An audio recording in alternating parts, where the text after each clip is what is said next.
El olor a café caro y recién hecho inundaba la cocina, un aroma limpio y amargo que parecía chocar con el silencio tenso que se podía cortar con un cuchillo. Desde mi silla observaba la espalda rígida de mi hija, Valeria. Se movía con una eficiencia depredadora por el espacio minimalista de azulejos blancos y acero inoxidable, un espacio que yo había ayudado a comprar pero en el que nunca me había sentido en casa. El tintineo de su reloj de oro contra la taza de porcelana era el único sonido, un metrónomo que marcaba el ritmo de su impaciencia. Afuera, el sol de Querétaro apenas comenzaba a calentar el aire fresco de la mañana, pero dentro de mí un frío glacial se extendía desde mis articulaciones. La artritis era un monstruo que despertaba conmigo cada día, clavando sus garras en mis manos, mis rodillas, mi espalda. Cada movimiento era una negociación con el dolor, un recordatorio de que mi cuerpo, a sus 62 años, me estaba fallando. Valeria se dio la vuelta, y sus ojos, tan parecidos a los de su difunto padre, pero desprovistos de su calidez, se posaron en la pequeña caja de medicamentos que yo había dejado sobre la encimera de granito. Su mandíbula se tensó. Yo ya sabía lo que venía. Llevaba semanas sintiendo cómo la atmósfera se enrarecía, cómo mi presencia pasaba de ser una conveniencia a una molestia. «¡Otra vez!», dijo, su voz tan afilada como los bordes de la isla de la cocina. No señaló la caja. No era necesario. Su desprecio era un láser que apuntaba directamente a mi debilidad. ¿Sabes cuánto costó esto? El seguro apenas cubrió una parte. Traté de enderezarme, de parecer más pequeña, de ocupar menos espacio. Lo sé, hija, pero el doctor dijo que debo tomarlas todos los días. La presión, repitió con una risa sin alegría. Siempre es algo. La presión, las articulaciones, el cansancio. Mamá, ¿no te das cuenta de que te estás convirtiendo en una carga? La palabra me golpeó como una bofetada. Carga. Durante 38 años, yo había sido su pilar, su ancla, su red de seguridad. Había cosido hasta que mis dedos sangraron para pagar sus estudios. Había vendido la casa de mis recuerdos para darle el enganche de esta fortaleza de lujo. Había cuidado a sus hijos para que ella pudiera escalar en su importante trabajo. Había sido todo para ella, menos una carga. «No digas eso, Valeria», susurré, mi voz rota. «Yo solo». «¿Tú solo qué?», me interrumpió, dando un paso hacia mí. Su perfume caro, algo floral y agresivo, llenó el aire a mi alrededor. «Solo te quejas y gastas el dinero que tanto nos cuesta ganar a Javier y a mí. Mi casa huele a ungüento para el dolor. Mis hijos te escuchan lamentarte todo el día. Arruinas la imagen, ¿entiendes? La imagen, siempre la imagen. La familia perfecta en la casa perfecta con la carrera perfecta. Una madre vieja y enferma no encajaba en su cuidadosamente curado perfil de Instagram. Mis ojos se llenaron de lágrimas, pero me negué a dejarlas caer. No le daría esa satisfacción.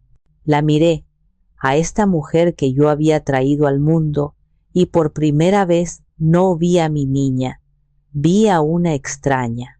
Mi silencio pareció enfurecerla aún más. Su rostro se contrajo en una máscara de ira helada. «Se acabó, mamá, se acabó». Su voz bajó, volviéndose más letal. «No puedo seguir con esto. Necesito mi espacio, mi vida. Y tú no cabes en ella». El mundo se detuvo. El zumbido en mis oídos ahogó el sonido de su reloj. Esperé, recé para que dijera que era una broma, un arrebato de estrés. Pero entonces Pronunció las palabras que se grabarían a fuego en mi alma para siempre.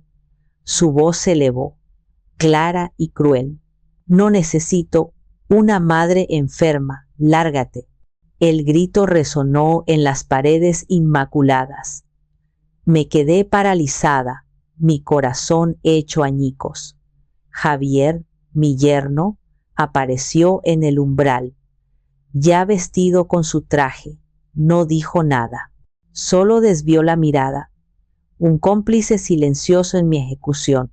Valeria caminó hacia el recibidor, tomó su bolso de diseñador y sacó su cartera. La abrió y extrajo un único billete, arrugado y solitario. Regresó y lo arrojó sobre la mesa, donde aterrizó junto a mis medicinas. Un billete de 100 pesos. Toma, para el camión, dijo, su voz ahora desprovista de toda emoción. Vete a un asilo o con la tía Pilar, no me importa. Pero vete de mi casa, ahora. Se dio la vuelta, tomó su café y salió por la puerta principal sin mirar atrás. El sonido de su coche de lujo arrancando y alejándose fue el punto final de mi vida anterior. Me quedé sola en la cocina silenciosa, mirando el billete de 100 pesos, el precio de 62 años de amor y sacrificio.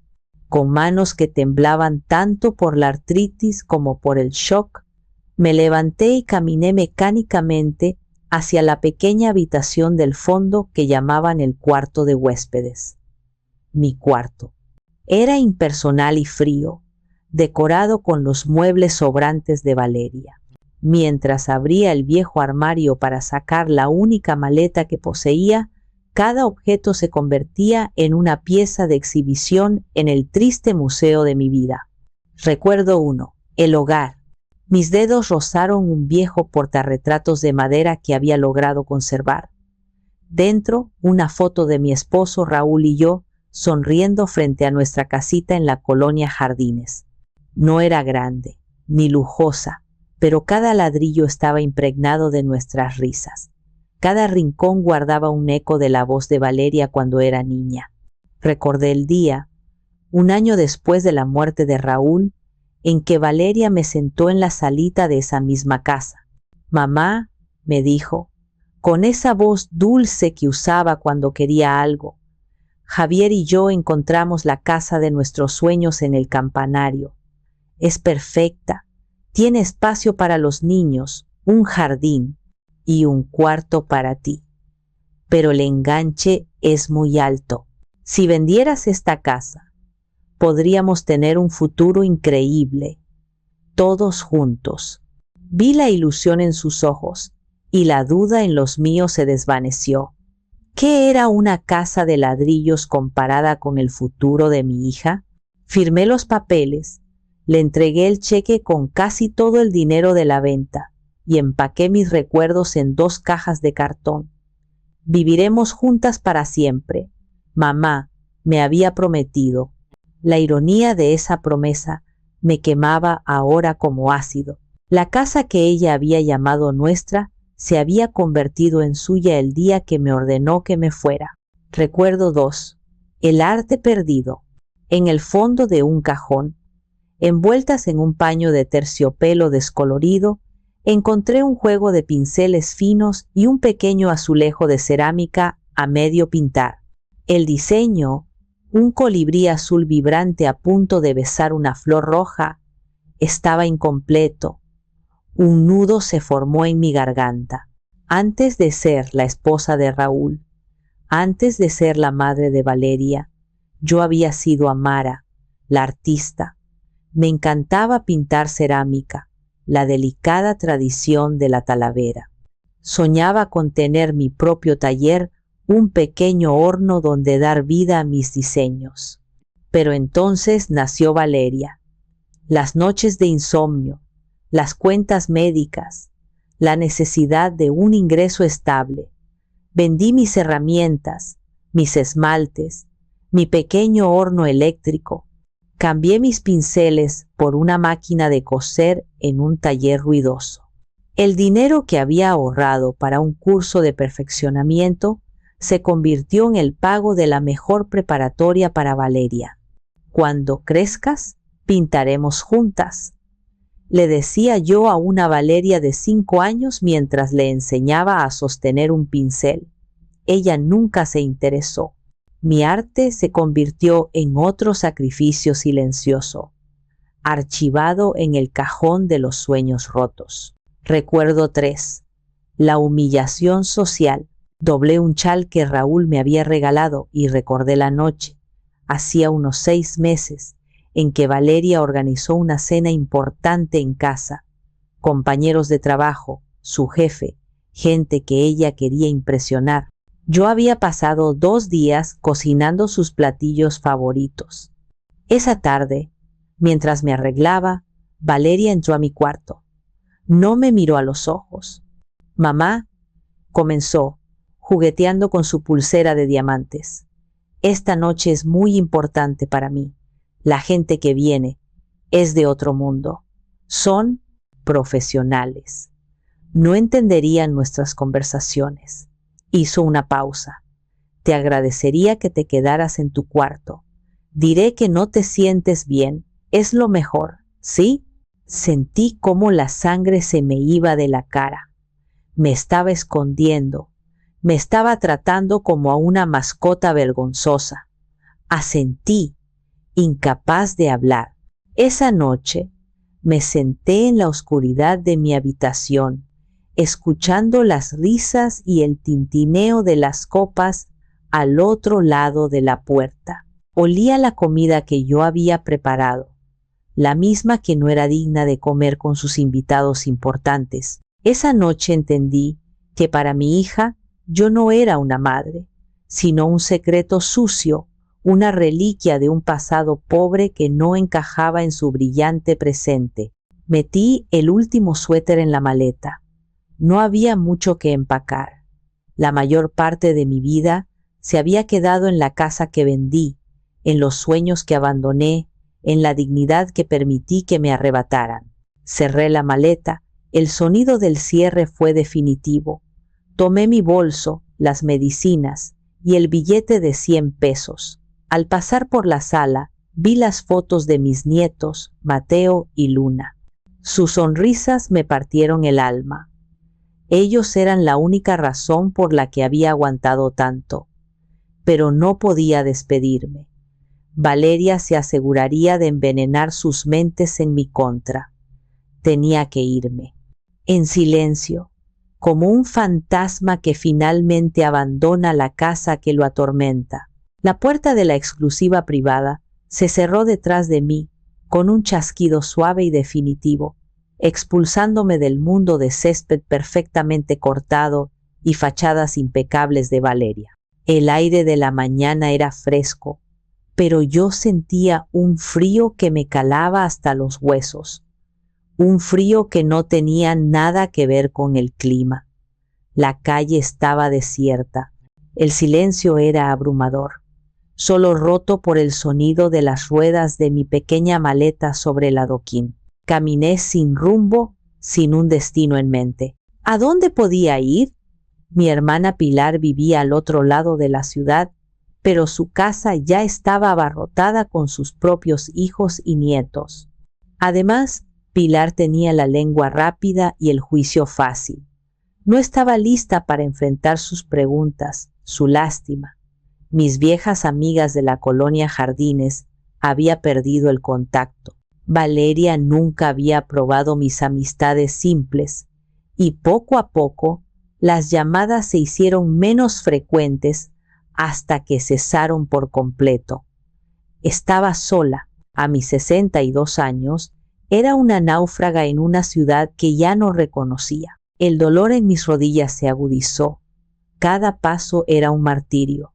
Me senté en la banca de una parada de autobús, no porque esperara uno, sino porque necesitaba desesperadamente descansar. El autobús pasaría. ¿Y a dónde me llevaría? No tenía un lugar al que volver. Mi hogar ya no existía. Saqué el billete de 100 pesos de mi bolsillo. Lo miré. Estaba arrugado y tibio por el calor de mi mano. 100 pesos. Era una cantidad tan insultante que casi me hizo reír. Era menos de lo que Valeria gastaba en un café. Era el valor que mi propia hija le había puesto a toda mi existencia. Un torbellino de emociones me asaltó. Primero, la incredulidad. Esto no podía estar pasando. Era una pesadilla, una discusión que se había salido de control. Valeria me llamaría en cualquier momento, se disculparía, me diría que volviera.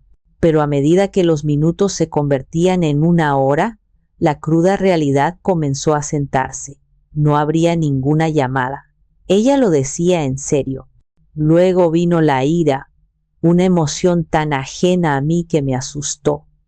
Una rabia candente hacia Valeria, hacia Javier por su cobardía y hacia mí misma. ¿Cómo había permitido que esto sucediera? ¿Cómo había criado a una hija tan cruel, tan desalmada? ¿En qué momento su ambición había devorado su corazón? Me había pasado la vida entera cediendo, sacrificándome, creyendo que el amor incondicional significaba no poner límites. Y aquí estaba el resultado, desechada en el momento en que dejé de ser útil. Finalmente, la tristeza me inundó como una marea negra, una pena profunda por la niña que había perdido, la mujer en la que se había convertido y la anciana solitaria en la que yo me había transformado.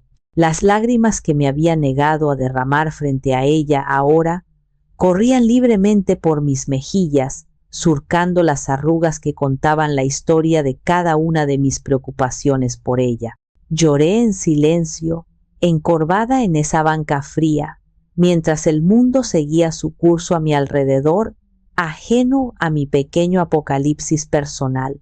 El cielo, que había estado despejado, comenzó a cubrirse de nubes grises, un reflejo perfecto de mi estado de ánimo. Una llovizna fina y persistente empezó a caer. El agua fría se mezclaba con mis lágrimas. Me sentí completamente vulnerable, una hoja arrancada de su árbol y arrastrada por el viento. Fue en ese momento, en mi punto más bajo, cuando la desesperación comenzó a susurrarme al oído. ¿Para qué seguir? ¿Qué me quedaba?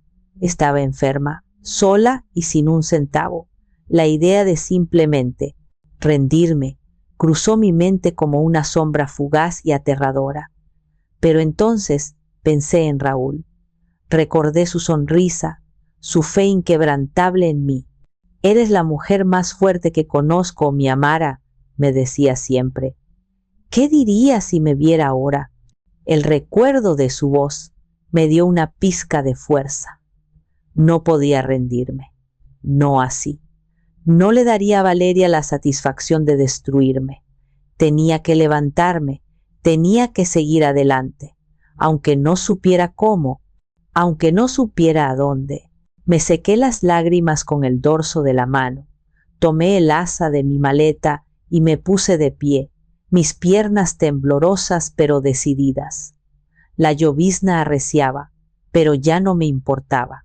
Tenía que encontrar un refugio, un lugar donde pensar, un lugar donde empezar a recoger los pedazos de mi vida destrozada. Caminé durante lo que parecieron horas, arrastrando mi maleta y mi dolor por las calles mojadas.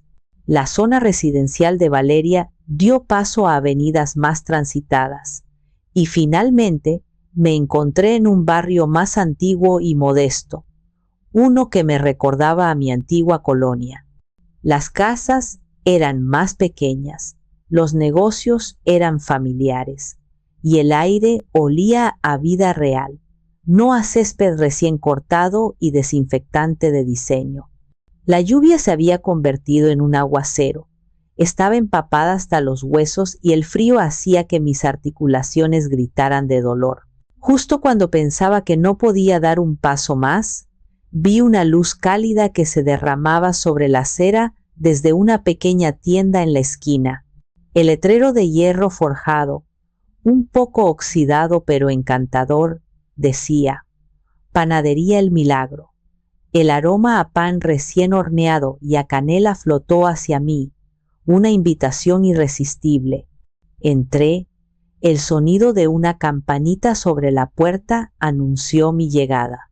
El interior era pequeño y acogedor, lleno de estantes de madera oscura repletos de conchas, cuernitos y todo tipo de pan dulce. El calor del horno me envolvió como un abrazo.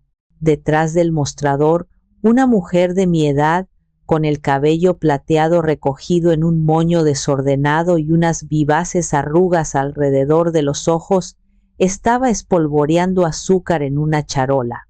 Levantó la vista y su sonrisa se desvaneció un poco al verme. Debía de parecer un espectro, pálida, empapada, con los ojos hinchados y aferrada a una maleta como si fuera un salvavidas. «Buenos días», dijo. Su voz era cálida y un poco ronca. «¿En qué puedo servirle?» Un café. Por favor», balbuceé. Mi propia voz sonaba extraña en mis oídos. «¿El más caliente que tenga?» Mientras ella se daba la vuelta para preparar el café, yo me acerqué al mostrador, dejando un pequeño charco de agua de lluvia en el suelo de baldosas. Me sentí avergonzada, fuera de lugar. Ella regresó con una taza humeante que olía a gloria. «Aquí tiene», dijo, y luego, mirándome directamente a los ojos, añadió suavemente: «Parece que ha tenido una mañana difícil». Su tono no era de curiosidad, sino de genuina preocupación. Algo en su mirada directa y amable rompió la última barrera de mi autocontrol. Asentí, incapaz de hablar, mientras un sollozo se ahogaba en mi garganta. Ella no hizo más preguntas. Simplemente tomó un plato, colocó la concha de vainilla más grande y esponjosa que había visto y la deslizó frente a mí junto al café. «Coma», dijo, con una autoridad amable. «La casa invita. Las penas con pan son menos». Me quedé mirándola, sorprendida por su amabilidad. Una extraña, y me estaba tratando con más decencia que mi propia hija. Comencé a comer. El pan dulce era suave y reconfortante, y cada sorbo de café caliente parecía descongelar un pedacito de mi alma helada. La mujer se presentó como Elvira. Llevaba 30 años regentando esa panadería, un negocio que había heredado de sus padres. Hablamos poco. Ella parecía entender que yo no estaba en condiciones de contar mi historia, y yo estaba inmensamente agradecida por su discreción. Me dejó sentarme en una pequeña mesa en la esquina, sorbiendo mi café y simplemente existiendo, mientras ella atendía al flujo constante de clientes del barrio que la saludaban por su nombre. Observarla era un bálsamo. Se movía con una calma y una seguridad que yo había perdido hacía mucho tiempo. Conocía a sus clientes, preguntaba por sus hijos, bromeaba con los ancianos. Había una comunidad en ese pequeño local, una red de afecto que yo había olvidado que existía. Cuando el flujo de clientes disminuyó, Elvira se acercó a mi mesa con 2 tazas más de café. «Mire», dijo, sentándose frente a mí, «no sé qué le haya pasado y no es de mi incumbencia, pero lo que sí sé es que no puede andar por ahí en ese estado, con esa lluvia. Se va a enfermar». Su mirada se posó en mi maleta, y no parece que tenga a dónde ir esta noche. Me encogí de hombros, la humillación coloreando mis mejillas. Tengo que resolver algunas cosas». Ella asintió, como si aceptara mi pobre mentira. «Bueno, mientras las resuelve. Arriba de la tienda tengo un cuartito. No es gran cosa. Era de mi hijo antes de que se casara y se fuera a Monterrey. Está vacío, pero tiene una cama y un baño. Al menos estará seca y segura esta noche». La miré, boquiabierta. «¿Por qué?», fue lo único que pude preguntar. ¿Por qué haría eso por una extraña? Elvira se encogió de hombros, una pequeña sonrisa triste en sus labios. Porque una vez, hace mucho tiempo, yo también estuve en la calle con el corazón roto y una extraña me ayudó. Se llama pagar la deuda.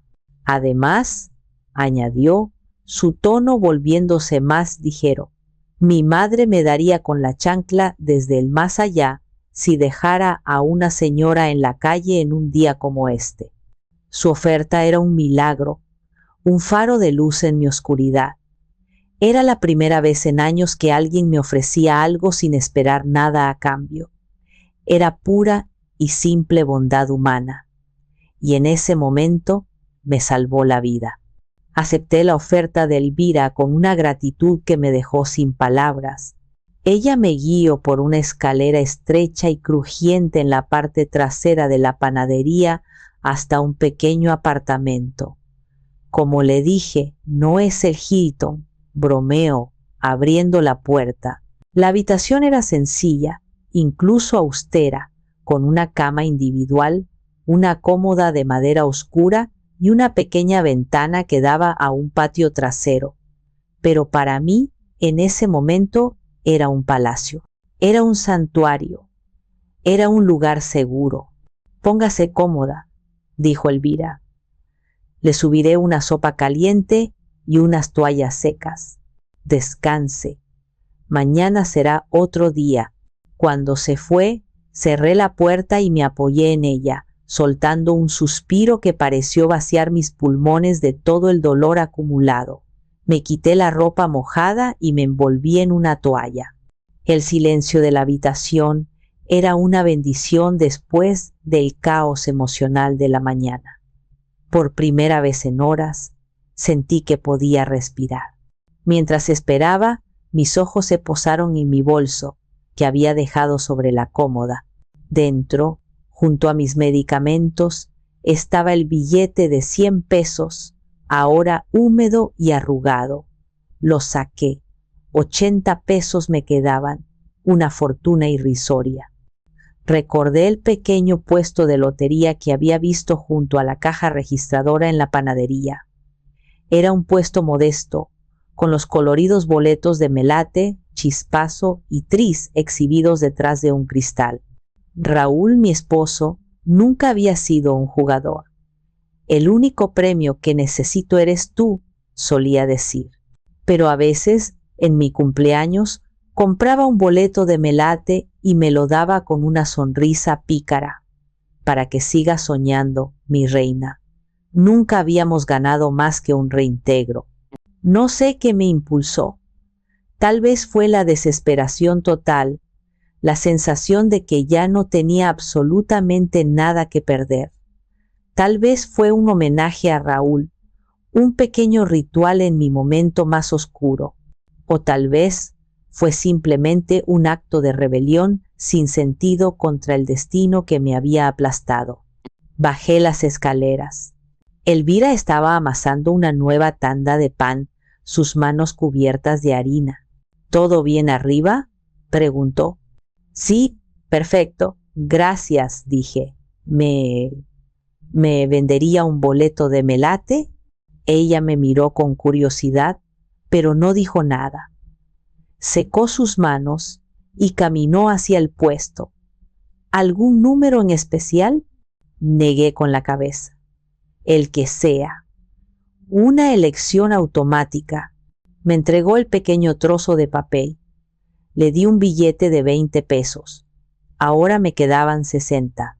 El 33% de mi fortuna se había ido en una probabilidad de 1 en 1.000.000. Era el acto más ilógico y estúpido que podría haber hecho. Y sin embargo, se sintió extrañamente correcto. Mucha suerte, dijo Elvira con una sonrisa genuina. Gracias, respondí. Aunque no creía en la suerte, no en ese momento. Guardé el boleto en un bolsillo seco de mi bolso sin siquiera mirarlo. No quería albergar ni una pizca de falsa esperanza. Era solo un gesto, un punto y final simbólico a mi antigua vida. Elvira me subió una sopa de fideos casera que sabía a cielo. Me la comí lentamente, sintiendo cómo el calor se extendía por mi cuerpo. Después me metí en la cama. El colchón era un poco duro.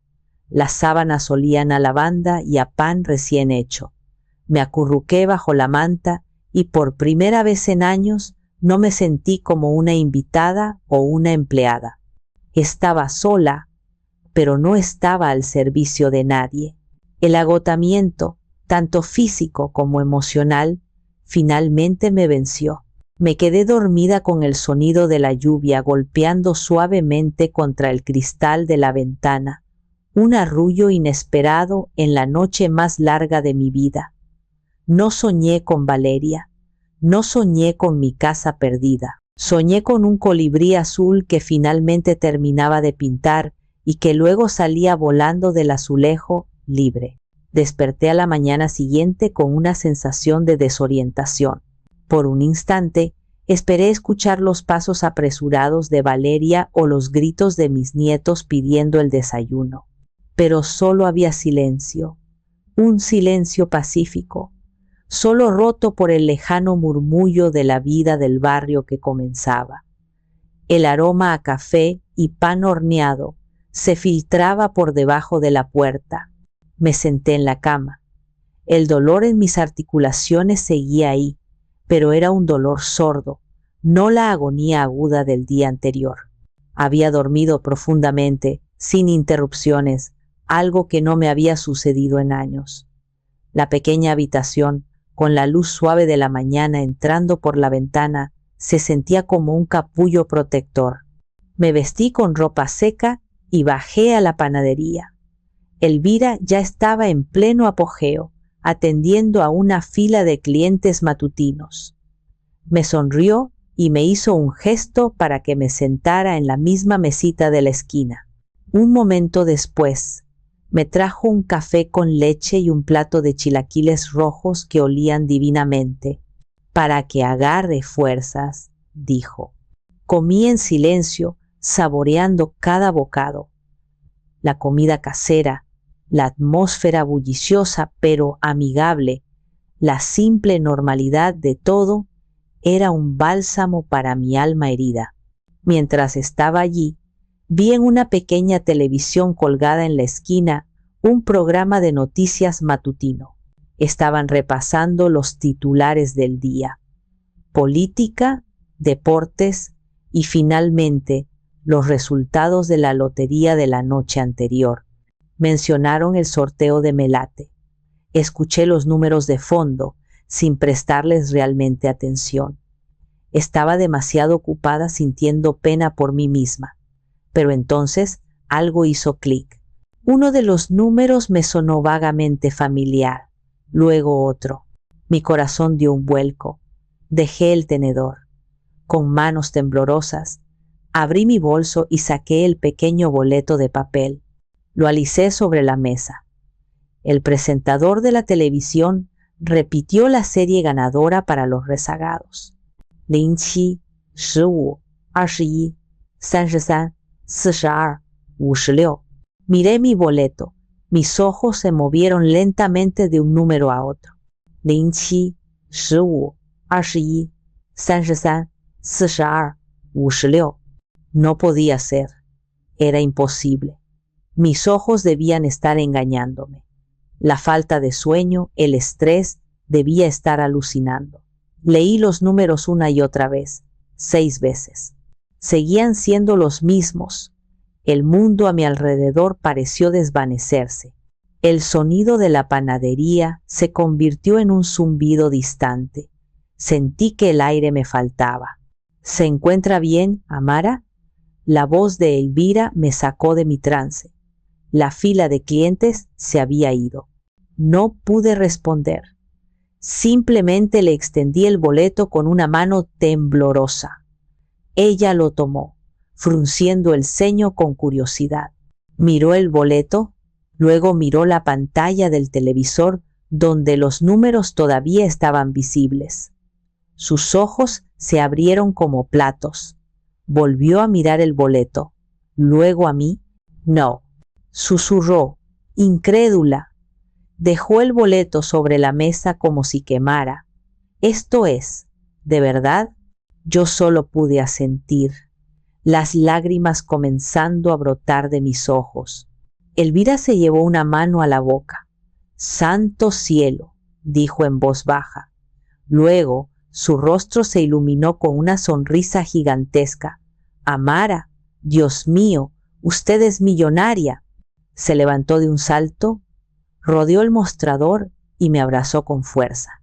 Yo me derrumbé en sus brazos, finalmente soltando toda la tensión, el miedo y la incredulidad en un torrente de sollozos.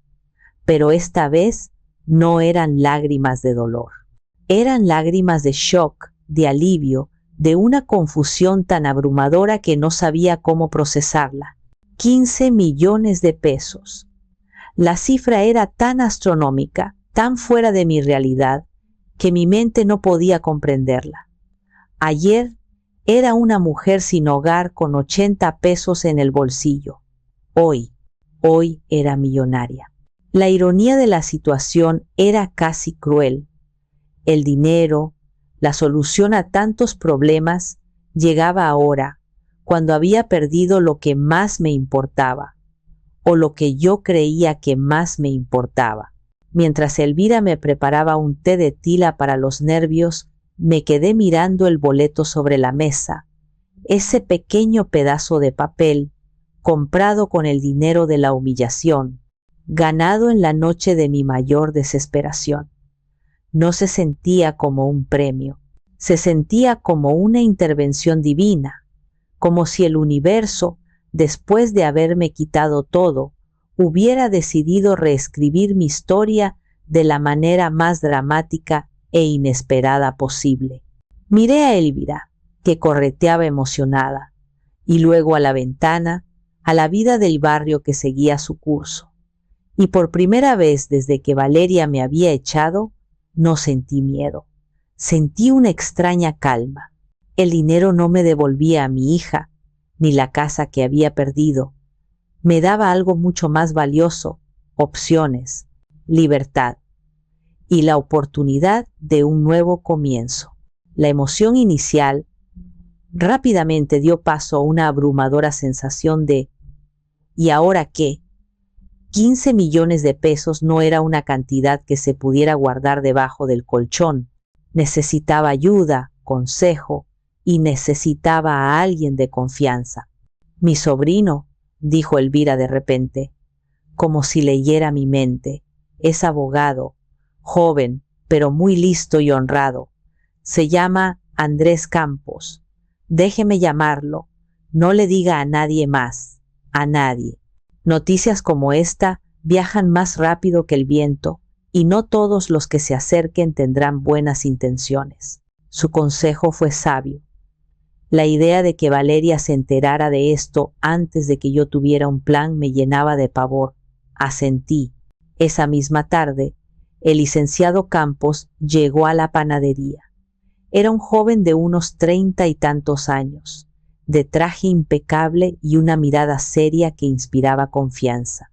Elvira nos dejó solos en la pequeña oficina de la trastienda. Le conté mi historia, no toda, pero sí lo suficiente para que entendiera mi situación de vulnerabilidad.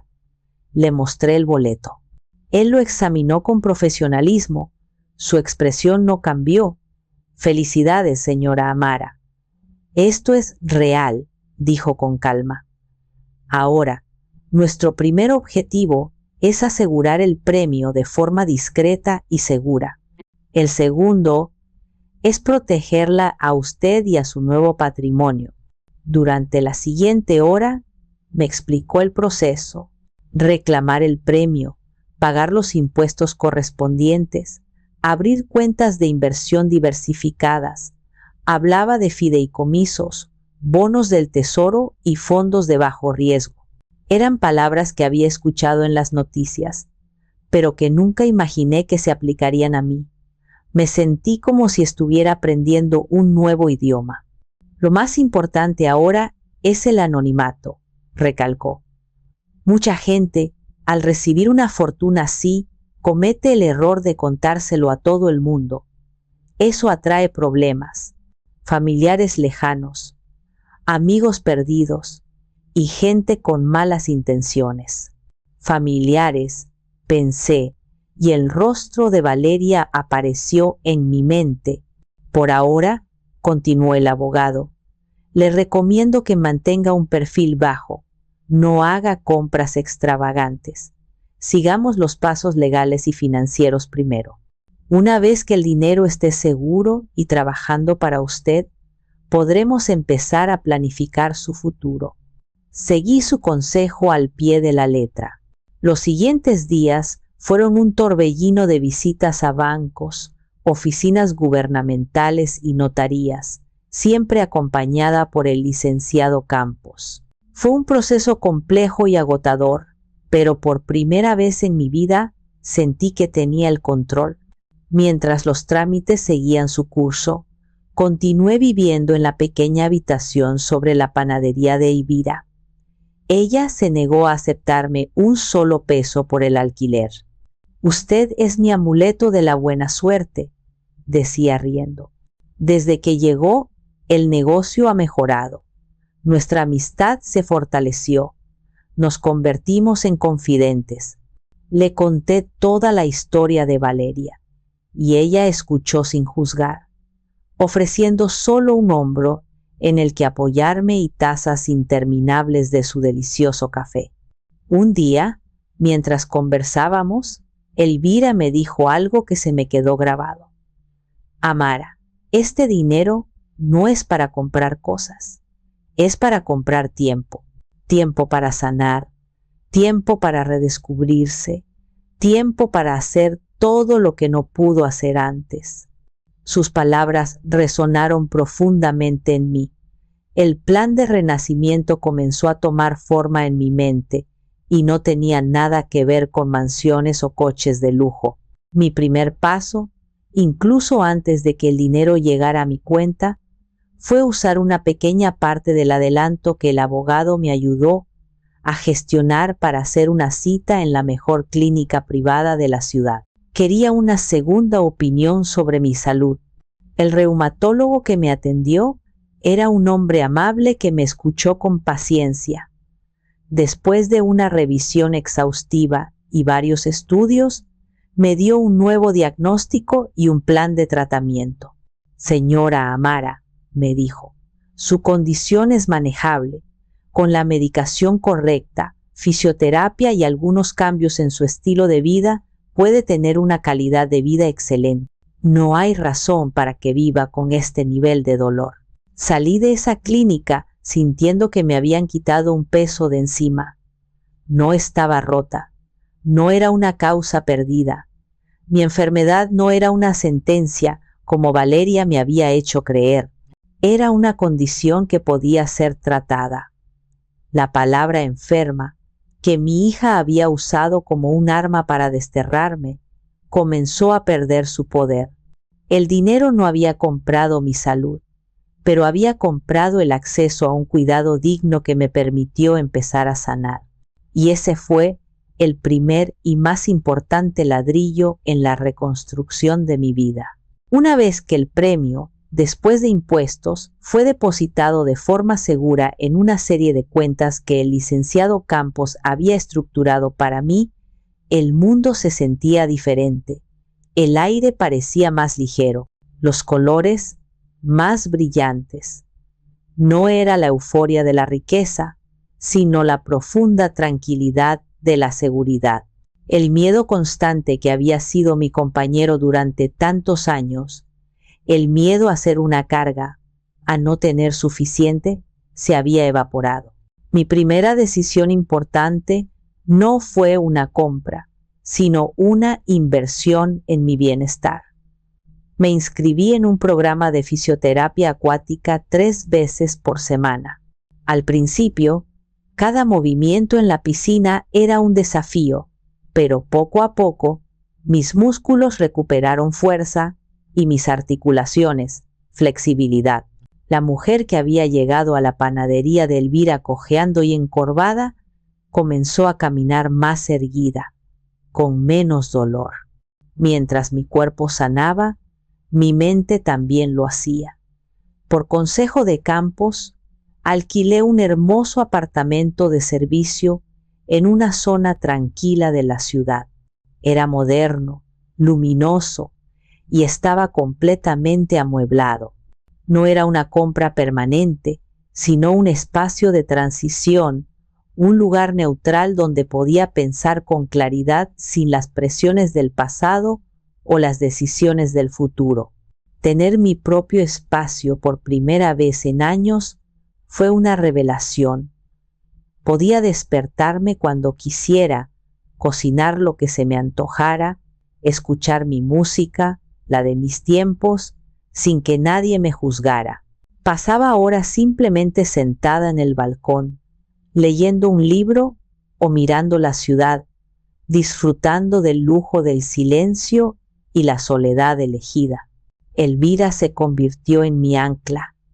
La visitaba casi todos los días en la panadería. A veces la ayudaba a decorar galletas o a amasar pan, no porque lo necesitara, sino porque el ritmo del trabajo manual y honesto me centraba. Ella me presentó a su círculo de amigas, otras mujeres de nuestra edad, viudas, divorciadas, abuelas, todas con sus propias historias de lucha y resiliencia.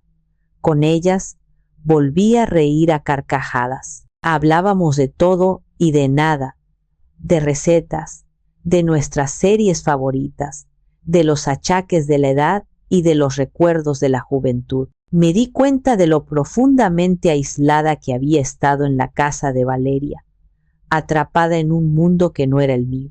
Estaba reconstruyendo mi red social, mi comunidad. Un día, paseando por el centro histórico, pasé por una tienda de artículos de arte. En el escaparate había un juego de pinceles finos y pigmentos de cerámica para pintar talavera. Me detuve en seco. El recuerdo de mi pasión abandonada vino a mí con una fuerza inesperada. Sentí un anhelo tan profundo que me dolió el pecho. Entré y compré todo lo que necesitaba. Pinceles, esmaltes, azulejos en blanco, incluso un pequeño horno eléctrico de mesa, uno mucho más moderno que el que había soñado tener. Lo instalé en la segunda habitación de mi apartamento, que convertí en un pequeño estudio. La primera vez que sostuve un pincel de nuevo, mis manos temblaban. El primer trazo fue torpe, pero perseveré, y poco a poco la memoria muscular regresó. Comencé a pintar de nuevo, primero diseños simples, luego patrones más complejos. El colibrí azul que había dejado inacabado en mi memoria cobró vida en un azulejo nuevo. Mientras pintaba, el mundo exterior desaparecía. El dolor, la traición, la soledad, todo se disolvía en la concentración de la línea, en la mezcla del color. No era solo un pasatiempo, era una forma de meditación, una manera de reconectar con la mujer que había sido antes de que los sacrificios la definieran. Era mi terapia. Estaba recuperando no solo mi salud y mi independencia, sino también mi alma. Aún no había hecho ninguna compra ostentosa. No había joyas, ni ropa de diseñador, ni coches. Mi mayor lujo era un apartamento alquilado, un tratamiento médico adecuado y un puñado de pinceles. Y sin embargo, me sentía la mujer más rica del mundo. Estaba en silencio, sin que nadie lo supiera, reconstruyéndome pieza por pieza, azulejo por azulejo, y sabía que cuando estuviera lista para enfrentar mi pasado, lo haría no como una víctima que había tenido suerte, sino como una mujer completa que había reclamado su propia vida. Pasaron 3 meses. 3 meses de sanación silenciosa, de fisioterapia constante y de incontables horas en mi pequeño estudio. La transformación no fue repentina, sino gradual, como una flor que se abre lentamente al sol. Un día, Me miré en el espejo del ascensor de mi edificio y por un instante no me reconocí. La mujer que me devolvía la mirada ya no tenía los hombros caídos por el peso del mundo. Su espalda estaba recta. El dolor crónico había sido reemplazado por una expresión de serenidad. Las arrugas seguían allí. Por supuesto, eran el mapa de mi vida, pero parecían más suaves, menos marcadas por la angustia. Mi cabello, que había dejado crecer sin mucho cuidado, ahora estaba cortado en un estilo corto y elegante que resaltaba el brillo plateado de mis canas. Por insistencia de Elvira y sus amigas, me había aventurado a ir a un salón de belleza por primera vez en más de una década. Las canas no son para esconderlas, Amara, son para lucirlas, me había dicho la estilista, una joven con el pelo color lavanda. Mi ropa también había cambiado. Desterré las batas descoloridas y los suéteres sin forma que habían sido mi uniforme en casa de Valeria. No compré ropa de diseñador, pero sí invertí en prendas de buena calidad, de cortes clásicos y colores que me hacían sentir bien, blusas de lino, pantalones cómodos pero elegantes, un hermoso abrigo de lana para las mañanas frescas. Eran prendas que decían me respeto, no soy invisible, pero la transformación más profunda era interna. Había comenzado a confiar en mi propio juicio. Con la ayuda del licenciado Campos, tomé mi primera gran decisión financiera. Compré el penthouse en el que vivía. Él había negociado un excelente precio. Firmar esas escrituras, saber que ese espacio luminoso y lleno de paz era mío, y solo mío, fue uno de los momentos más empoderadores de mi vida. Mi pequeño estudio de cerámica florecía. Lo que comenzó como una terapia se convirtió en una pasión renovada. Mis manos, ahora más ágiles y con menos dolor, creaban diseños cada vez más intrincados. Había llenado una pared entera de mi sala con mis azulejos, creando un vibrante mural de flores y pájaros. Elvira, al verlo, se quedó sin palabras. Amara, esto no es un hobby, esto es un don, me dijo. Me animó a mostrar mi trabajo. Aunque la idea me aterrorizaba, le hice caso y llevé algunas piezas a una pequeña galería de arte local. El dueño, un hombre mayor, con un ojo experto, se enamoró de mi estilo. Me ofreció un espacio en una exposición colectiva. La mujer que había sido escondida en un cuarto para no avergonzar a su hija, ahora iba a exponer su arte en público. La ironía era deliciosa. En mi vida personal también había florecido. La amistad con Elvira era mi roca, pero su círculo de amigas me había adoptado. Jugábamos a la lotería, el juego de cartas, no el de los billetes. Los jueves por la tarde íbamos al cine. Probábamos nuevos restaurantes. Eran placeres sencillos que me habían sido negados durante años. Incluso mi relación con mis nietos encontró un nuevo camino. Sabiendo que Valeria no me permitiría verlos, el licenciado Campos me sugirió una solución creativa. Abrió un fideicomiso educativo a nombre de Mateo y Luna, un fondo que cubriría sus estudios universitarios en cualquier parte del mundo. El fondo era anónimo, administrado por el banco. Ellos no sabrían que venía de mí hasta que cumplieran 18 años. Era mi manera de cuidar de ellos desde la distancia, una forma de amor que Valeria no podía controlar ni interceptar.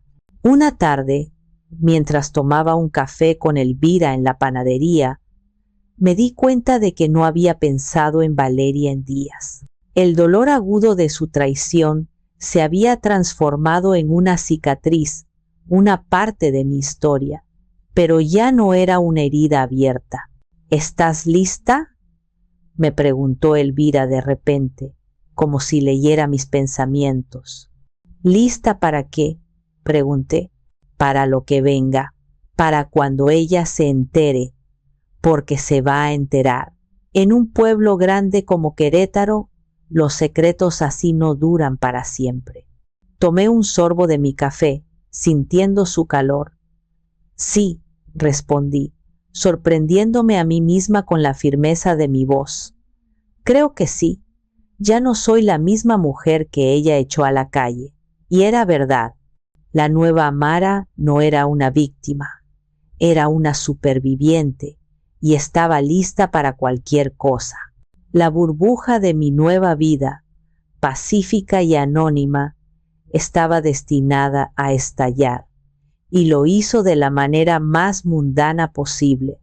El periódico local de Querétaro tenía una pequeña sección semanal llamada Fortunas Locales, donde publicaban entrevistas con ganadores de la lotería o emprendedores exitosos. Generalmente eran historias pequeñas y anónimas. Una mañana, publicaron una nota breve sobre el premio mayor de Melate de hacía unos meses. No revelaban mi nombre, por supuesto, pero la descripción era vaga y, para quien supiera buscar, reveladora. La afortunada ganadora, según fuentes cercanas a la Lotería Nacional, es una mujer mayor de la ciudad, quien ha decidido permanecer en el anonimato para disfrutar de su nueva vida con tranquilidad. En su casa del Campanario, Valeria leyó la nota mientras tomaba su café matutino. Según me enteraría después, incluso se la comentó a Javier. «Mira esto, qué suerte tienen algunos», dijo con un resoplido de envidia. «Una viejita se sacó la lotería. Ojalá hubiera sido mi mamá. ¿Te imaginas? Se nos acabarían todos los problemas». Javier, como siempre, solo asintió distraídamente, más interesado en su tableta que en las fantasías de su esposa. Descartaron la noticia y siguieron con su día. La idea de que su madre enferma y pobre pudiera ser esa mujer era tan remota, tan absurda, que ni siquiera cruzó por sus mentes. Pero el destino tiene un extraño sentido del humor y a menudo utiliza a los mensajeros más inesperados. En mi caso, el mensajero fue mi hermana, Pilar. Yo había retomado el contacto con ella. La llamaba una vez por semana. Fui honesta, pero no específica. Le dije que había tenido una fuerte discusión con Valeria, que me había mudado y que me estaba yendo bien. Pilar, cuya vida giraba en torno a los chismes y las vidas ajenas, no quedó satisfecha con tan poca información. Un día, la invité a comer a un bonito restaurante cerca de mi nuevo apartamento. Quería que viera que estaba bien, para que dejara de preocuparse y de interrogarme. El impacto en su rostro cuando me vio fue evidente. Vio mi nuevo corte de pelo, mi ropa elegante, la forma en que caminaba sin cojear. «¡Amara!», exclamó. «Pareces otra. ¿Qué te has hecho? ¿Te casaste con un millonario?».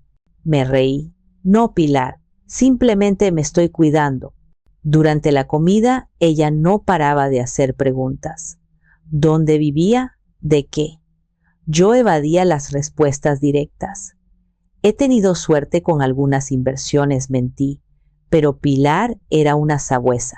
Notó mi bolso nuevo, la discreta pero elegante pulsera que me había regalado a mí misma, la forma en que pagué la cuenta sin siquiera mirar el total. El golpe de gracia fue cuando nos íbamos. Nos encontramos con una de mis nuevas amigas del círculo de Elvira. «Amara, querida», saludó la mujer. «Qué maravilla ver tus cuadros en la Galería del Sol.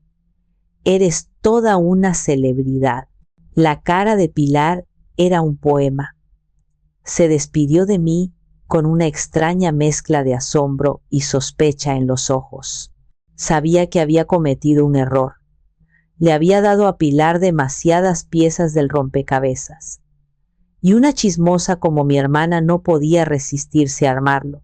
Una semana después, como era su costumbre, Pilar fue a visitar a Valeria y, como un río que se desborda, soltó toda la información.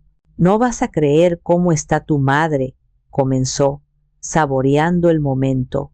Vive en un apartamento de lujo en el centro, viste como una artista de cine y está exponiendo cuadros en una galería. Paga las cuentas como si nada. Dice que son inversiones, pero yo no le creo. Algo no cuadra. Valeria la escuchó, primero con fastidio, luego con una creciente intriga. ¿Inversiones? Su madre, era ridículo. Pero entonces la nota del periódico volvió a su mente. Una mujer mayor. La descripción encajaba. La línea de tiempo encajaba. La idea, antes absurda, ahora comenzó a tomar una forma monstruosa y fascinante en su cabeza. ¿Y sí? No, no podía ser. Pero, ¿y si sí? La posibilidad, por pequeña que fuera, la dejó sin aliento. La semilla de la sospecha había sido plantada y estaba a punto de germinar.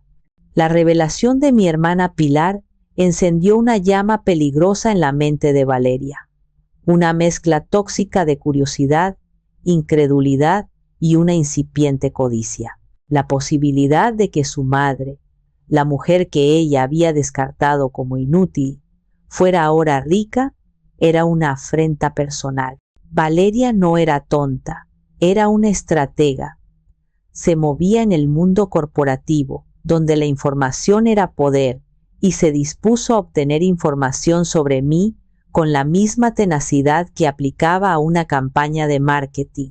Su primera parada fue lógica. Intentó llamarme. Mi antiguo número de celular, por supuesto, estaba desconectado. Intentó con la casa de Pilar, pero mi hermana, sintiéndose quizás un poco culpable por haber soltado la sopa, se hizo la desentendida. No sé su número nuevo, sobrina. Ella me llama a mí. Frustrada, Valeria recurrió a tácticas más directas. Una tarde, se presentó sin previo aviso en la panadería El Milagro. Elvira estaba detrás del mostrador. Valeria entró, su aura de privilegio y prisa chocando con la atmósfera tranquila y familiar del lugar. Busco a Amara Sánchez, dijo, sin rodeos. Su tono era el de alguien acostumbrado a dar órdenes. Elvira la miró de arriba abajo. Sus ojos sabios no se perdieron ni un detalle. El bolso de marca, las uñas perfectas, la impaciencia en su postura. ¿Y usted es? Preguntó Elvira. Su voz era cortés pero fría. Soy su hija, Valeria, respondió, como si el título le diera derecho a toda la información del mundo. Una chispa de reconocimiento y disgusto brilló en los ojos de Elvira. «Ah, la hija», dijo lentamente. «Su madre no está aquí. ¿Dónde está? Necesito su dirección, su número de teléfono». «Es una emergencia familiar», mintió Valeria, intentando parecer preocupada. Elvira se secó las manos en su delantal, tomándose su tiempo. «Mire, señorita, su madre es una mujer adulta. Si ella quisiera que usted tuviera su número o su dirección, se lo habría dado. Yo no soy su secretaria». La respuesta directa y sin tapujos dejó a Valeria desconcertada. No estaba acostumbrada a que le dijeran que no. «Usted no entiende. Soy su única familia. Tengo derecho a saber dónde está». «Por lo que yo sé», replicó Elvira, su voz ahora con un filo de acero, «la familia no echa a sus mayores a la calle. Así que si me disculpa, tengo clientes que atender». Se dio la vuelta, dando por terminada la conversación.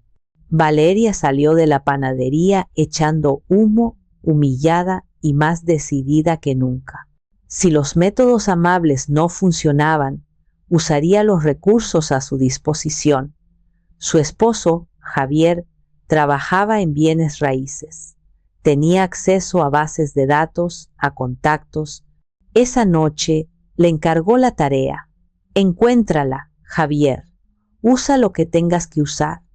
Busca registros de propiedad, alquileres, lo que sea, a nombre de Amara Sánchez. Tiene que estar en alguna parte. La cacería se había vuelto digital, pero el licenciado Campos había sido previsor. El penthouse estaba a nombre de una pequeña sociedad de inversión que él había creado para mí, precisamente para proteger mi privacidad. Los intentos de Javier dieron contra una pared. No había rastro de Amara Sánchez en ningún registro reciente. Valeras se estaba desesperando. La idea de que una fortuna estuviera tan cerca, pero fuera de su alcance, la estaba volviendo loca. Pasaba las noches en vela, imaginando a su madre viviendo una vida de lujo, el dinero que debería ser suyo, gastándose en caprichos de vieja. Finalmente, recurrió a su última arma, la manipulación emocional. Un sábado por la mañana, llamó a la panadería de nuevo. Esta vez, cuando Elvira contestó, no era la voz de Valeria la que se escuchó. «Abue», dijo la vocecita de Mateo, mi nieto. «Abuelita, ¿estás ahí? Te extraño». Elvira se quedó en silencio por un momento, tomada por sorpresa. Podía escuchar a Valeria susurrando instrucciones de fondo. Con el corazón apesadumbrado, le pasó el teléfono a Amara, que estaba en la trastienda ayudándola. Mi corazón se detuvo al escuchar la voz de mi nieto. «Mateo, mi amor, ¿cómo estás?» «Bien, abue. Mami dice que te fuiste de viaje. Cuando vuelves, te extrañamos mucho». Cada palabra era una puñalada. Sabía que Valeria estaba allí, usando a mi nieto como un peón. Sentí una oleada de rabia. «Pronto, mi vida». «Te quiero mucho», le dije. Mi voz temblorosa. «Dale un beso a Luna». Colgué el teléfono, con el corazón roto por la cruel manipulación, pero también con una nueva determinación. Valeria había cruzado una línea. Había usado a mis nietos. El juego había cambiado. Ya no se trataba solo de protegerme a mí misma. Se trataba de asegurarme de que ella nunca más pudiera usar el amor como un arma. La táctica de usar a mis nietos fue cruel, pero efectiva. Le dio a Valeria exactamente lo que quería: una conexión directa conmigo. Unos días después de la llamada de Mateo, mi nuevo celular, cuyo número solo conocían Elvira y el licenciado Campos, sonó. En la pantalla, un número desconocido. Sabía quién era. Dejé que sonara varias veces antes de respirar hondo y contestar. «Bueno», dije. Mi voz era una máscara de calma que no sentía. «¿Mamá? ¿Mamá? ¿Eres tú?» La voz de Valeria sonaba ahogada, como si estuviera a punto de llorar. Era una actuación digna de un Oscar. «Sí, Valeria, soy yo», respondí, manteniendo mi tono neutro. «Ay, mamá, gracias a Dios. He estado tan preocupada. No sabes la angustia que he pasado. Desapareciste sin decir nada. Pensé que te había pasado algo terrible», sollozó. La audacia de su mentira me dejó sin aliento. ¿Ella, preocupada? La mujer que me había echado a la calle con 100 pesos. Me mantuve en silencio, dejándola desenredar su propia red de engaños. «Sé que no debía haberte hablado así, mamá», continuó. Su voz goteaba un arrepentimiento perfectamente ensayado. Estaba tan estresada. El trabajo, los niños, las cuentas. Exploté. Dije cosas horribles que no sentía. ¿Puedes perdonarme? Cosas que no sentía. La frase resonó en mi cabeza. Oh, ella las había sentido. Cada palabra había salido de lo más profundo de su ser. El desprecio era real. La ira era real. Lo único falso era esta llamada. «Valeria, ¿qué es lo que quieres?», pregunté, cortando su discurso. Hubo una pausa. Mi respuesta directa la había descolocado. Esperaba que yo me derritiera, que la consolara, que le dijera no te preocupes, hijita, pero esa mujer ya no existía. ¿Cómo que qué quiero, mamá?, respondió, un atisbo de su verdadera irritación filtrándose. Quiero a mi madre de vuelta. Quiero que vuelvas a casa. Te extrañamos. Los niños no dejan de preguntar por ti. La casa se siente vacía sin ti. La casa se siente vacía sin su sirvienta no remunerada. Traduje en mi mente. He estado pensando mucho, continuó, recuperando su tono lastimero. Podemos arreglar las cosas. Te conseguiremos el mejor doctor, las mejores medicinas. Ya no tienes que preocuparte por ser una carga. Yo me haré cargo de todo. Ahí estaba. La mención indirecta al dinero. No sabía cómo, pero estaba claro que sospechaba. O sabía que mi situación financiera había cambiado.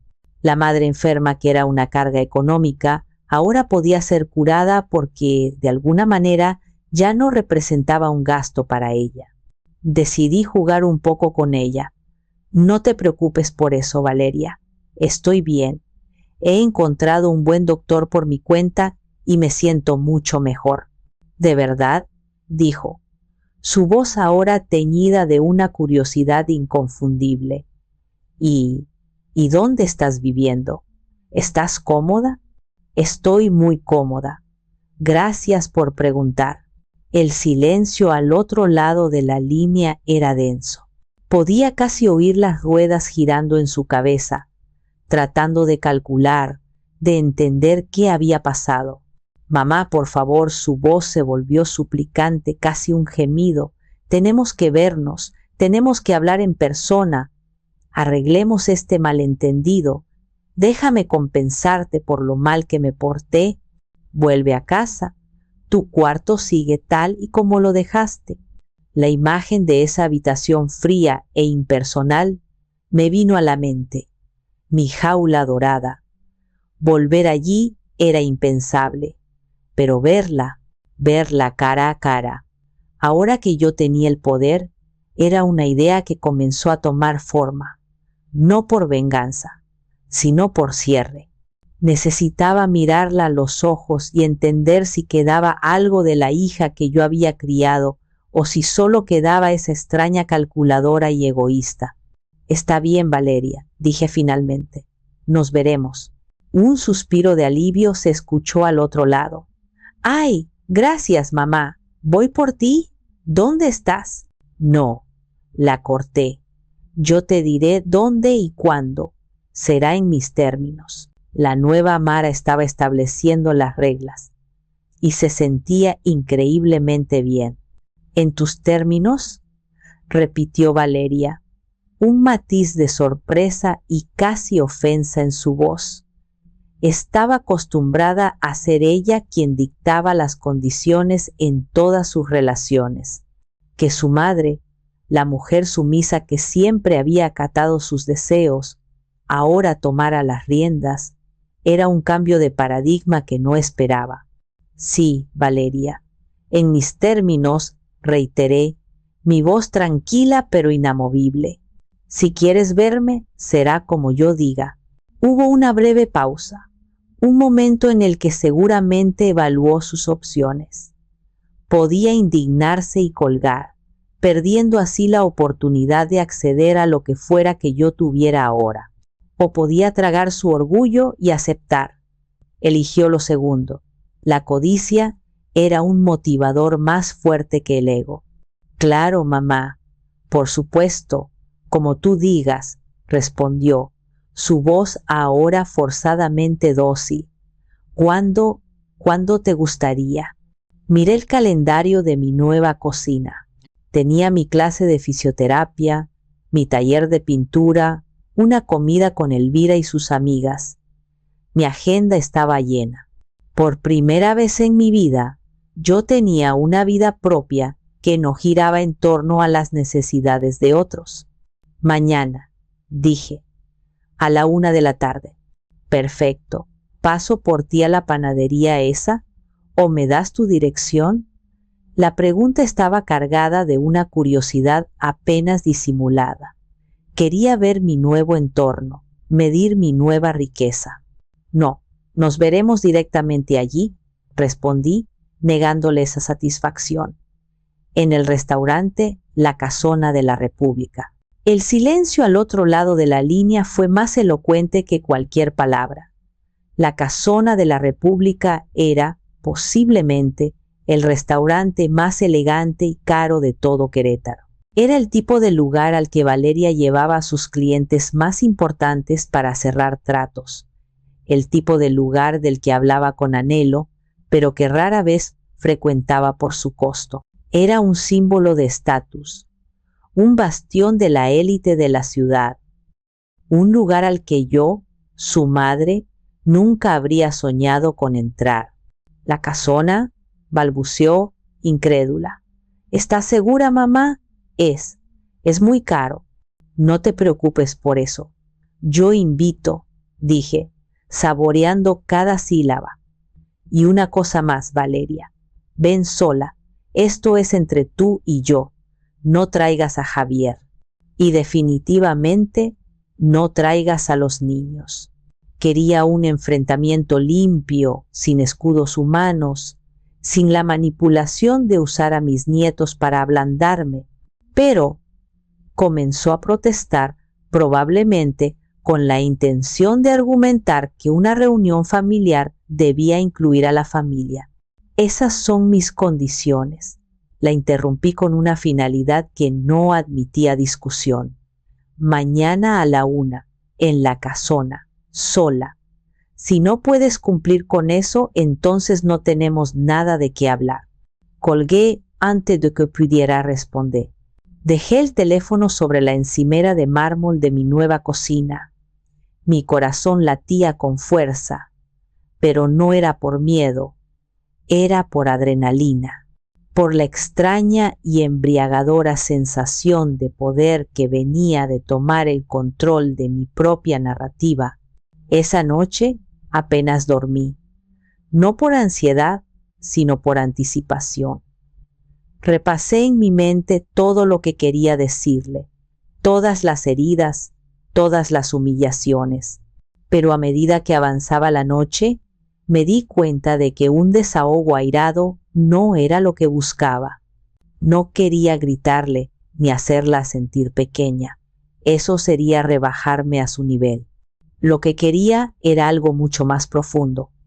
Quería que me viera, no a la viejita enferma y quejumbrosa que ella había creado en su mente. Quería que viera a Mara, una mujer fuerte, independiente y sobre todo una mujer que ya no la necesitaba.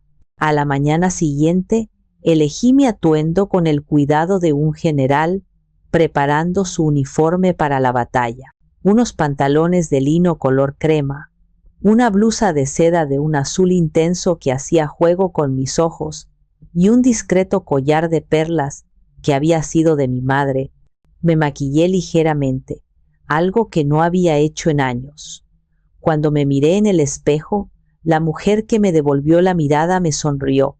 Estaba lista, no para una pelea, estaba lista para cerrar un capítulo y para empezar a escribir el siguiente.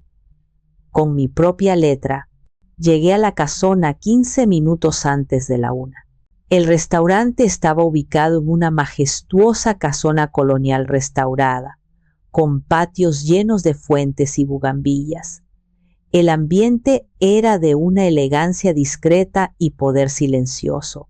Le di mi nombre al maitre, quien me guió a una mesa privilegiada en el patio principal, junto a una fuente de cantera rosa cuyo suave murmullo era el único sonido además de las conversaciones en voz baja de los otros comensales. Pedí un vaso de agua mineral y esperé. Observé a la gente a mi alrededor. Empresarios cerrando tratos, parejas celebrando aniversarios, familias adineradas, disfrutando de una comida tranquila. Este era el mundo de Valeria, el mundo al que ella aspiraba con tanta desesperación, el mundo del que yo había sido sistemáticamente excluida. Y ahora estaba aquí, no como una intrusa, sino como una igual. Valeria llegó exactamente a la 1. La vi entrar, su mirada recorriendo el patio con una mezcla de familiaridad y ansiedad, buscándome. Por un momento, sus ojos pasaron sobre mí sin reconocerme. Luego se detuvo. Su boca se abrió ligeramente. La vi parpadear varias veces, como si su cerebro no pudiera procesar la imagen que tenía delante. La mujer sentada con la espalda recta, con el cabello plateado brillando bajo el sol, vestida con una elegancia sencilla pero innegable, no encajaba con la imagen de la madre patética que ella guardaba en su memoria. Se acercó a la mesa, su paso era vacilante. «Mamá», dijo, su voz era un susurro. «Valeria», respondí, mi voz era serena. Le indiqué la silla frente a mí. «Siéntate». Ella se sentó, colocando su bolso de marca sobre la mesa como si fuera un escudo. Sus ojos no dejaban de recorrer mi rostro, mi ropa, el entorno. El shock en su cara era mi primera victoria silenciosa. «Te ves diferente», dijo finalmente, como si no encontrara otras palabras. «Me siento diferente», respondí con una pequeña sonrisa. Un mesero se acercó y nos ofreció la carta. Valeria la miró sin verla, claramente nerviosa. Pedí por las 2, una ensalada ligera y un pescado a la parrilla, con una jarra de agua de Jamaica con hierbabuena. Recordaba que era su favorita, un pequeño gesto para demostrar que, a pesar de todo, yo no había olvidado quién era ella. Una vez que el mesero se retiró, un silencio incómodo se instaló entre nosotras. Fue ella quien lo rompió. «Mamá, de verdad lo siento mucho», comenzó, lanzándose al guión que había preparado. «No tienes idea de cuánto me he arrepentido. Fui una tonta, una mala hija. Estaba bajo mucha presión». La dejé hablar. La escuché describir sus problemas, el estrés de su trabajo, una posible reestructuración en su empresa, las dificultades de criar a los niños, la hipoteca de la casa. Era una letanía de excusas, un intento de pintar un cuadro en el que ella era la víctima de las circunstancias, y su crueldad hacia mí un simple y desafortunado efecto secundario. Asentí cortésmente mientras hablaba, sin interrumpirla. Y entonces llegó al verdadero motivo de la reunión. «Pero bueno, sé que podemos superar esto», dijo, inclinándose hacia adelante, su voz bajando a un tono conspirador. «Y qué bueno que la suerte te sonrió, mamá. De verdad me alegro por ti, porque justo ahora las cosas han estado muy difíciles para Javier y para mí. Su negocio inmobiliario está pasando por un mal momento. Estamos ahogados en deudas». Levantó la vista, sus ojos buscando los míos, llenos de una esperanza lastimera. «Con tu dinero, bueno, con el dinero que ganaste, podríamos solucionar todo. Podríamos pagar la hipoteca, invertir en el negocio de Javier. Sería una inversión para el futuro de la familia, para tus nietos. Podrías volver a casa, te construiríamos un anexo precioso en el jardín con todas las comodidades. Seríamos una familia de nuevo, sin preocupaciones». Ahí estaba, la propuesta de negocios, la transacción, mi fortuna a cambio de mi readmisión en la familia. El descaro de su propuesta era tan monumental que, en lugar de ira, sentí una extraña y fría claridad. La última pizca de esperanza que albergaba de encontrar un rastro de amor genuino en ella se extinguió para siempre. Dejé que su propuesta quedara flotando en el aire del patio por un momento, entre el murmullo de la fuente y el aroma de las flores. La miré directamente a los ojos, y por primera vez Creo que ella vio la fuerza que siempre había estado allí, oculta bajo capas de abnegación. Valeria, comencé. Mi voz era suave pero cortante como el cristal. Cuando estaba enferma, cuando no tenía un solo peso a mi nombre, cuando todo lo que podía ofrecerte era mi tiempo y mi amor, me dijiste que no necesitabas una madre. Me dijiste que era una carga, una vergüenza. Me echaste de tu casa, la casa que ayudé a construir, con 100 pesos en la mano. Su rostro comenzó a palidecer. Intentó interrumpir. Mamá, yo no. Levanté una mano, un gesto pequeño pero imperativo que la silenció al instante. Déjame terminar, dije. Ahora que estoy sana, ahora que, como tú dices, la suerte me sonrió y tengo 15 millones de pesos en el banco, de repente me necesitas desesperadamente. De repente, ¿quieres que sea parte de la familia otra vez? Me incliné un poco sobre la mesa, asegurándome de que cada palabra aterrizara con todo su peso. Seamos honestas, Valeria. Al menos por una vez en tu vida, tú no me quieres a mí. No quieres a tu madre. ¿Quieres mi cuenta bancaria? ¿Quieres un cajero automático con un lazo familiar? Y mi respuesta, hija, es no.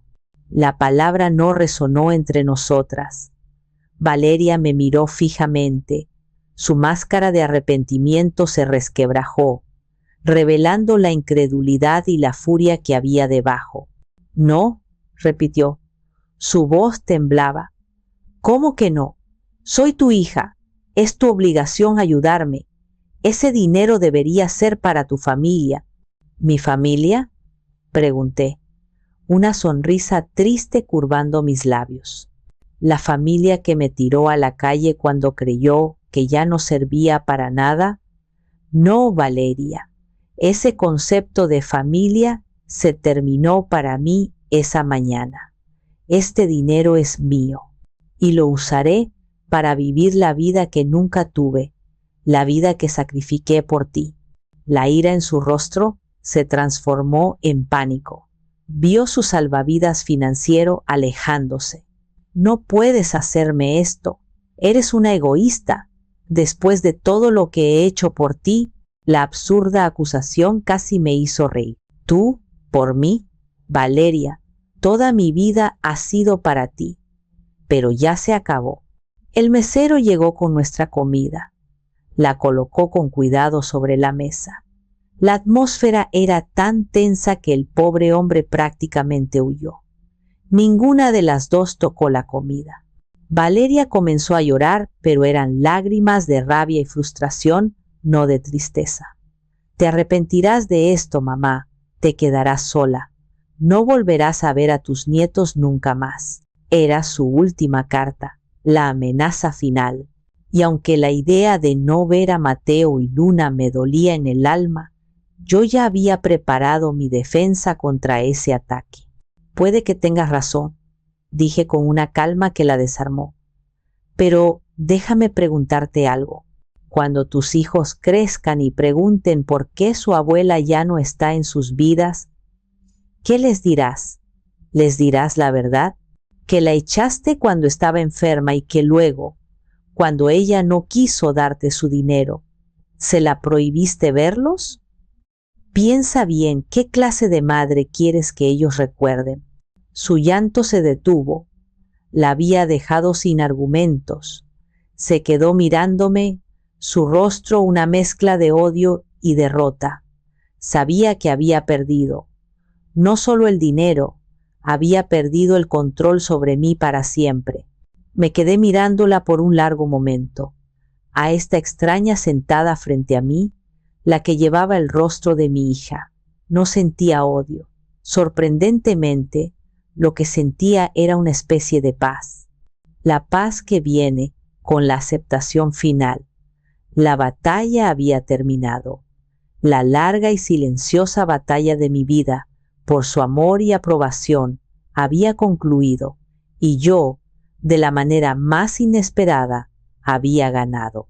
No porque tuviera el dinero, sino porque finalmente me había elegido a mí misma. Pero, a pesar de todo, sigo siendo tu madre, dije suavemente. Y su cabeza se levantó de golpe, una chispa de esperanza renovada en sus ojos llorosos. Y una madre siempre le da a sus hijos lo que merecen. Con un movimiento lento y deliberado, tomé mi bolso, el mismo que Pilar había admirado, y lo abrí. Busqué en mi cartera, pasé junto a las tarjetas de crédito que apenas usaba, y saqué un billete nuevo y crujiente de 100 pesos. Lo alicé sobre el mantel blanco de lino y lo deslicé por la mesa hacia ella. Se quedó mirando el billete, su cerebro tratando de procesar el gesto. Me valoraste en 100 pesos, Valeria, dije. Mi voz era un susurro, pero resonaba con la fuerza de un trueno. Así que te daré exactamente lo que crees que valgo. Esto es para ti, para que veas que no soy rencorosa. Te estoy devolviendo tu propia medida de amor. El color desapareció por completo de su rostro. La humillación de ese gesto, en ese lugar, fue un golpe más devastador que cualquier grito o insulto. El billete de 100 pesos sobre la mesa de uno de los restaurantes más caros de la ciudad era un monumento a su propia mezquindad. Aquí tienes. Ahora estamos a mano, concluí. Me levanté de la silla. Dejé dinero más que suficiente sobre la mesa para cubrir la cuenta y una generosa propina. No toqué mi comida. Ya no tenía hambre. Me sentía nutrida de una manera que ningún alimento podría lograr. Crearé un fideicomiso para Mateo y Luna, le informé como un último punto de negocios. Recibirán el dinero para su educación cuando cumplan 18 años. Estará gestionado por mis abogados. Tú no tendrás acceso a él. Es mi regalo para ellos, mi único legado. Le di la espalda, sin esperar una respuesta. Caminé hacia la salida del restaurante, mi espalda recta, mi paso firme, no miré hacia atrás. Sabía que ella seguía allí, sentada, petrificada, una estatua de codicia y arrepentimiento tardío. Al salir a la calle, el sol de la tarde me dio en la cara. Me sentí ligera, como si me hubieran quitado un peso que había llevado sobre los hombros durante décadas. Respiré hondo, el aire de la ciudad olía a libertad. No había sido una victoria alegre, sino una amputación necesaria. Había cortado la parte de mi vida que estaba enferma y podrida para poder salvar el resto. Meses después, mi vida encontró un nuevo y hermoso ritmo. Mi exposición en la galería fue un éxito modesto pero gratificante. Vendí varias piezas. El dinero no era importante, pero el reconocimiento, la idea de que algo que yo creaba con mis propias manos le traía alegría a otros, lo era todo. Con las ganancias y un poco de mi fortuna, abrí un pequeño taller-galería en el centro, un lugar luminoso donde pintaba y enseñaba a otras mujeres, muchas de ellas mayores, a redescubrir su propia creatividad. Lo llamé el colibrí azul. Elvira seguía siendo mi mejor amiga. Viajamos juntas. Fuimos a Oaxaca a ver los talleres de barro negro, a la Riviera Maya a sentir el mar Caribe en los pies. Hicimos todos los viajes que nunca nos permitimos hacer cuando éramos jóvenes y estábamos ocupadas cuidando a otros. Una tarde, estaba en el balcón de mi penthouse. El sol se ponía sobre las cúpulas de Querétaro, pintando el cielo de naranjas y morados. Sostenía un pincel en mi mano, trabajando en un nuevo diseño. Me sentía en paz, completa, feliz. Pero a veces, en momentos de silencio como ese, la pregunta regresaba, un eco suave en el fondo de mi mente. Valeria nunca más intentó contactarme. Había perdido la pista de su vida. Solo esperaba que mis nietos estuvieran bien. Y me preguntaba, dicen que la sangre es más espesa que el agua. pero yo corté el lazo. ¿Eso me convierte en una mala madre? ¿Soy una mala madre? Dejé el pincel y miré el horizonte. No tenía la respuesta, pero por primera vez en mi vida estaba bien no tenerla. Mi futuro era un lienzo en blanco, y solo yo tenía los colores para pintarlo. Y eso era más que suficiente.